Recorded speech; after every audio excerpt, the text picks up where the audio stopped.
गोथां गोथार गोदै जिसु ख्रिस्टनि मुङै बयखौबो खुलुमहरदों आरो लोगोसेयैनो दिनैनि नैबे गोदान भिडिअनि गेजेरजों साफ्रोम नायगिरि नोंथांमोनखौ बरायदों। अनजाग्रा ख्रिस्ट' प्रियफोर, आसा खालामदों जायफ्रा आंनि भिडिअखौ नायबाय थायो साफ्रोमबो मोजाङैनो दङ होननानै। प्रियफोर, दिनै आङो ख्रिस्टियानफोरनि गोबां गोनांथि बाथ्राखौ लानानै फैदों, गोबां गोनांथि आयदाखौ लानानै फैदों। हयथ' गोबांफ्रा मोनथिया, बे बाथ्राखौ रोखायै मोनथियैनि थाखायनो बे खामानिखौ गोबां ख्रिस्टियानफोरा, गोबां फोथायारिफोरा बेखौ मावाखै। बेनो जाहैबाय अनजाग्रा प्रियफोर, फास्टिं प्रेयार। दिनै जोङो फास्टिं प्रेयारनि सोमोन्दै सावरायगोन आरो बे सावरायनायाव केवल मोननैल' सोंलुखौ लानानै फैदों आरो बे सोंलुनि सिङावनो फिननायफोरा गासैबो थागोन। सेथि सोंलुआनो जागोन फास्टिं प्रेयारखौ जों माब्ला खालामनांगौ। जेब्ला जों बे सोंलुखौ सोंगोन, बे सोंलुनि सिङाव गोबां फिननायखौ जों मोननो हागोन। आरो नैथि सोंलुआ जाहैबाय, बेनो जाहैबाय फास्टिं प्रेयारखौ माब्रै खालामनांगौ, उदै बासि आरजखौ माब्रै खालामनांगौ। दा दिनै जोङो बे भिडिअनि गेजेरजों बे मोननै सोंनायनि फिननायखौनो नागिरगोन।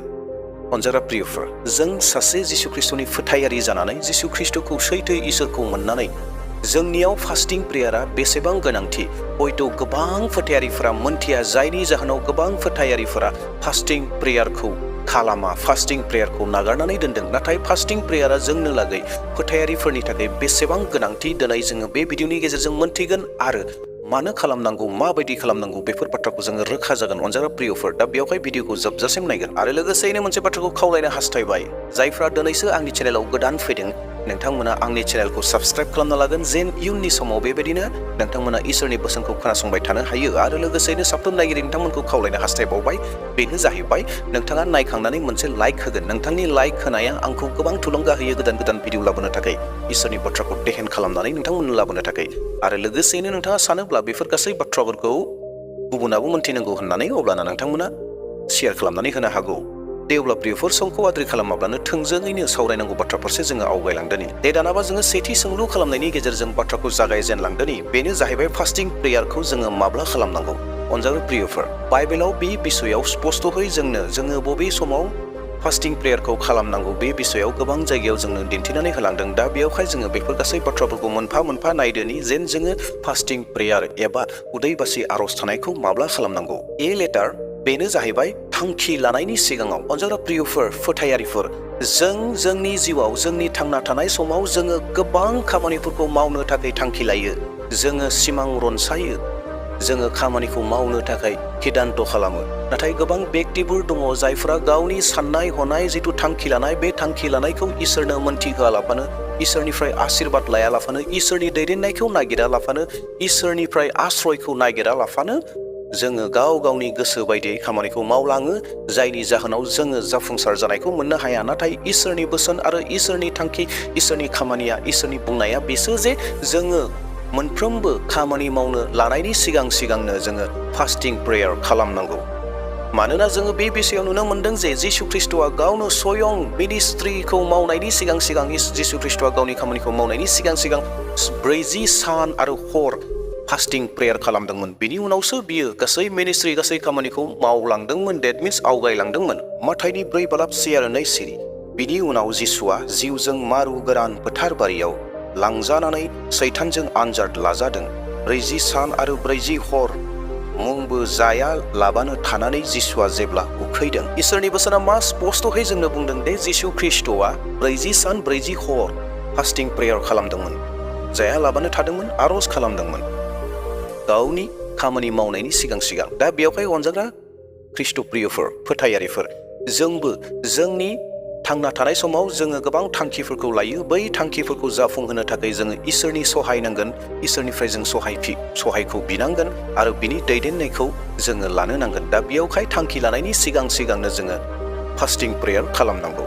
बि लेटार, उनदाहा आरो पापनि निमाहा मोननो थाखाय जेब्ला जोङो पापाव गोग्लैयो आरो जेब्ला जोङो उनदाहा खालामनो हास्थायो, अब्लाना फास्टिं प्रेयारा जोंनि थाखाय मोनसे मोजां राहा लामा जायो, जेराव जोङो जिसु ख्रिस्ट'निफ्राय गासै पापनि निमाहाफोरखौ जोङो बे फास्टिं प्रेयारनि गेजेरजों जोङो मोननो हागोन। इसोरनि बोसोना ओरैहाय बुङो, जवेल 2:12 अन्थाइ फोरबोआ होनबाय, दाबो खाबु दं, नोंसोरनि गासै गोसोजों उपबास खालामनाय, गाबनाय आरो दाहा जानायजों गिदिंनानै आंनियाव फैदो आरो नोंसोरो गावसोरनि फसाकफोरखौ बिसिया लाबानो गाव गावनि दाहाजों गोसो बायनायखौ दिन्थिदो नोंसोरनि फोरबो इसोरनि थिङै फैफिनदो मानोना बियो अनख आरो माया गोनां बोराबनायाव लासै अनखांनायाव उसिफावनाय आरो नस्थ खालामनायनिफ्राय मन हाफिनो प्रियफोर जोंनि सानफ्रोमबोनि थांना थानाय समाव जोंहा गोबां गोरोन्थि जानो हागौ इसोरनि नुनायाव गोबां पापफोर जोङो मावफ्लांनो हागौ आरो जोङो मोनथिनानैबो मावनो हागौ बेफोरबायदि गासै पापफोरखौ इसोरा निमाहा होयो दा बेयावहाय जोङो फास्टिं प्रेयारखौ खालामनांगोन जोङो बाइबेलनि सिङाव गोबां बेबायदि जारिमिनफोरखौ मोननो हायो जेराव मोनसेल जारिमिनखौ गुसुङै बुंना होनो हास्थायदों आङो जेराव जना नाबिखौ निनबे नोगोराव थिनहरदोंमोन निनबे नोगोरनि मानसिफोरा गाज्रि जाजोब्बायमोन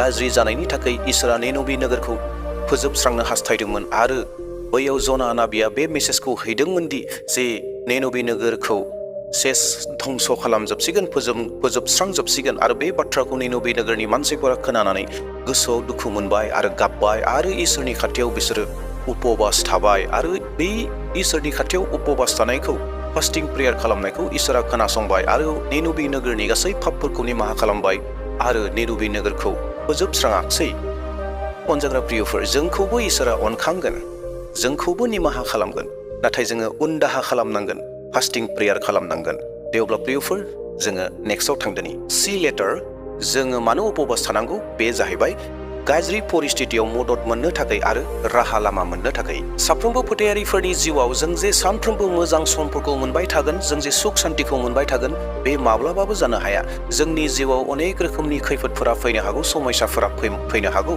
जोंनि मोदोमफोराव लोमजानाय साजानायफोर फैनो हागौ गिथावना बेमार आजारफोरजों जोङो बुंफबना थानो हागौ गोबां समस्याफोरा फैनो हागौ गोबां राहा गोथे जानाय जानो हागौ बायदि रोखोमनि समस्याफोरा फैनो हागौ बै समस्याफोराव जोङो इसोरनिफ्राय मदद मोननो थाखाय आरो आत्मिक जिउआव बोलोगोरा जानो थाखाय जोङो अरायबो फास्टिं प्रेयाराव थानो नांगौ जेब्ला जोङो उदै बासि थानानै आरज खालामगोन जिसु ख्रिस्टआ जोंनि आरजखौ खोनासंगोन आरो जिसु ख्रिस्टआ जोंनो मदद होगोन जोंनि खैफोदाव जोंनो आत्मिक जिउनि बोलोखौ होगोन देहा लानानै जोंखौ बोलो होगोन जोंनि जिउमायाव बे जिसु ख्रिस्टआ बोलो होगोन बेयावखायनो जोङो जोंनि खैफोदनि समफोराव जोंनि राहा गैयै लामा गैयै आन्दायना थानाय समाव जोङो उदै बासि थाथारनांगौ बे बिषयाव इसोरनि बोसोना ओरैहाय बुङो नै इतिहास 20:3-4 सिरि बे खबरखौ मोननानै जेह'शाफाटआ गिबाय आरो हेफाजाब मोननो थाखाय फोरबोनियाव आरज खालामबाय आरो गासै जुदा हादरनि मानसिफोरखौ उदै बासिनो हुकुम होबाय बे बिषयखौ मिथिनानै जुदायारिफ्रा गासै नोगोरफोरनिफ्राय ओंखारलांनानै जेरुसालेमाव ज' जाहैनानै फोरबोनिफ्राय हेफाजाब मोननो आरज खालामबाय जेह'शाफाटनि रायजो खुंनाय समाव मोनसे गिदिर समस्या फैदोंमोन बे जाबाय मोआबारि आरो आमनारिफोरा जेह'शाफाटनि रायजोखौ एबा जेह'शाफाटखौ सिथारनो थाखाय दावहा नांनो थाखाय ओंखारबोदोंमोन आरो बे बाथ्राखौ खोनानानै जेह'शाफाटआ गोबां गिबाय आरो बे मोनसे गिदिर समस्या जाबाय आरो बे समस्यानिफ्राय गनो थाखाय जेह'शाफाटआ आदेश होबाय जेन बयबो जेरुसालेम मन्दिराव फैनानै उपबास थाफैदों फास्टिं प्रेयार खालामफैदों इसोरनि हेफाजाब इसोरनि मददखौ जोङो मोननो नांगोन इसोरनि हेफाजाबखौ जोंनो नांगौ होननानै बिसोरो उदै बासि थादों आरो इसोरा थारैनो बिसोरनो हेफाजाबखौ होदों राहा लामाखौ होदों बेबायदिनो अनजाग्रा प्रियफोर जोंनि खैफोदावबो इसोरा जोंनो हेफाजाब होगोन जोंनो राहा लामा होगोन दा बेयावहाय जोङो उपबास थानांगौ दे दानाब्ला जोङो नेक्स्ट थांदोनि डि लेटार जों मानो उपबास थानांगौ बे जाहैबाय आध्यात्मिक सक्ति बोलोखौ मोननो थाखाय जों उपबास थानांगौ फोथायारिफोर जोङो जिउमायाव बोलोगोरा जानो थाखाय जोङो फास्टिं प्रेयार जोंनो थाखाय नांगौ आरो आध्यात्मिक जिउआव धोरोमियारि खान्थियाव जों बोलोगोरा जालांनो थाखाय सासे धोरोमिया जानो थाखाय जोङो फास्टिं प्रेयारा जोंनो थाखाय गोनांथिथार जों जेब्ला फास्टिं प्रेयार खालामगोन जोंनि आध्यात्मिक जिउ आरो जिउमायारि जिउआ जौगालांबाय थागोन आरो बे फास्टिं प्रेयारा जोंखौ मदद खालामगोन जिउमायारि जिउआव जौगालांनो सासे धोरोमिया जानो थाखाय जेराव इसोरनि बोसोना ओरैहाय बुंदों थोनहरजानाय 14:23 सिरि आरो गंफ्रोमबो मण्डलियाव गागिफोर सायख'नानै बिसोरखौ अभिषेक खालामदों आरो उदै बासिनानै आरज खालामनायजों बिसोरखौ इसोरनियाव गथायदों प्रेज द लर्ड बे जाहैबाय सासे धोरोमिया जानो थाखाय बोलो होनाय आध्यात्मिक जिउआव बोलो होनाय आरो बे माजों जायो उदै बासिनि गेजेरजों दे दानाब्ला प्रियफोर जोङो नैथि सोंलुनि फिननायखौ नायदोनि नैथि सोंलुआ जोंनाव दङमोन जाहैबाय फास्टिं प्रेयारखौ बोरै खालामनांगौ गोबां समाव जोङो फास्टिं प्रेयार खालामनोबो हागौ नाथाय इसोरा होना दोननाय खान्थि बायदि बाइबेला फोरोंनाय बायदि हयथ' गोबां मानसिफोरा खालामाखै जायाखैबो जानो हागौ। दा बेवहाय जोङो दिनैनि बे भिडिअनि गेजेरजों रोखायै मोनथिगोन। ए लेटार जों माबायदि फास्टिं प्रेयार खालामनांगौ। सिरियै आरो सैथोयै जोङो फास्टिं प्रेयारखौ खालामनांगौ। जों जेब्ला फास्टिं प्रेयार खालामो जोंनि फास्टिं प्रेयार खालामनाया गोबां इमानदारि जानांगौ, गोबां सैथो जानांगौ, गोबां फोथायनायजों जानांगौ। सोरनोबा दिन्थिनो थाखाय नङा, जोंनि होज्रिखाव बुंनायजों नङा, नाथाय जोंनि जिथु आरज फास्टिं प्रेयार जानांगौ। बे फास्टिं प्रेयारा जाहैबाय सिरि नोंथांनि न'खरनि सिङाव, आंनि न'नि सिङाव गुबुननो रायजो राजानो दिन्थिनो, फोथायारिफोरनो दिन्थिनो थाखाय नङा। बे जाहैबाय इसोर आरो फोथायारिफोरनि गेजेराव मोनसे सोमोन्दो, जेरावहाय नोंथाङा इसोरनिफ्राय गोबां रोखोमनि बाथ्राफोरखौ मोनथिहोदों आरो सहायखौ इसोरनिफ्राय मोननो हास्थायदों। इसोरनि बोसोना ओरैहाय बुङो, माथाय 6:12-18 सिरि, जेब्ला नोंसोरो उदै बासियो अब्ला दिन्थिफ्लाग्राफोर बादि मोखां सोमनाय दिन्थिनो नाङा। उदै बासिदों होननानै बयनि मिथिनाय बादि बिसोरो गावसोरखौ मोखां सोमनाय दिन्थियो। नंथारगौयैनो आङो नोंसोरखौ होनो, बिसोरो गावसोरनि मोननांगौखौ थोजासे मोनखाबाय। उदै बासिनाय समाव नोंसोरो मोखांखौ सुस्रानानै थाव फुनस्रां आरो खानाय खानस्रांनानै था, अब्लानिया रावबो नोंसोरखौ उदै बासिदों होननानै मिथिनाय नङा। नोंसोर नुनो मोनि बिफायाल' मिथिगोन। बिफाया नोंसोरनि मावनायखौ नुदों आरो नोंसोरनि मोननांगौखौ बियो नोंसोरनो होगोन। प्रेज द लर्ड। जोङो मानो मोखां सोम थानो नाङानो अनजाग्रा प्रियफोर? जों जेब्ला मोखां सोम लानानै जुदि दान्दिसे सम बाहेरायाव थायोब्ला, आं मेंबाय, आं उखैदों होननाय बायदि मोखांखौ जुदि दिन्थियोब्ला बियो गुबुननो दिन्थिनाय जागोन। नाथाय जोङो माबायदि खालामनांगौ? जेन आङो उदै बासि थायाखै, बोलोगोरा थागदैनो दङ। जिहेतु जोङो ओंखाम जायाखै, जानाय लोंनाय खालामाखै, बेयावहाय जोंनियाव देहायाव, मोदोमाव, शरीराव लोरबां जागोन आरो बै लोरबां जानायखौ गुबुना दा मोनथिथों। नोंनि लोरबां जानायखौ, नोंनि मोदोमनि लोरबांखौ इसोरा मोनथिखागौ। दा बेयावहाय इसोरा नोंनो होनांगौ आशीर्बादखौ थामथिम खालामनानै दोनखादों। दा बेवहाय फोथायारिफोरा फास्टिं प्रेयारखौ बेबायदि खालामनांगौ। दे दानाबा जोङो नेक्स्टआव थांदोनि। बि लेटार फास्टिं प्रेयारखौ जों माबायदि खालामनांगौ? बे जाहैबाय जोंनि गोसोखौ इसोरनि सायाव मिरु खालामनानै दोननांगौ। जेब्ला जोङो फास्टिं प्रेयार खालामनो जिरायो अब्लाना जोंनि जिथु गोसो, जोंनि साननाय हनाय, जोंनि कनसाइन्स, बे गासैबो जिसु ख्रिस्टनियाव केन्द्र जाना थानांगौ, मिरु जानानै थानांगौ। जोंनि सिन्ताफोरा बहाबा खारला बायनो नाङा, बहाबा थांनो नाङा।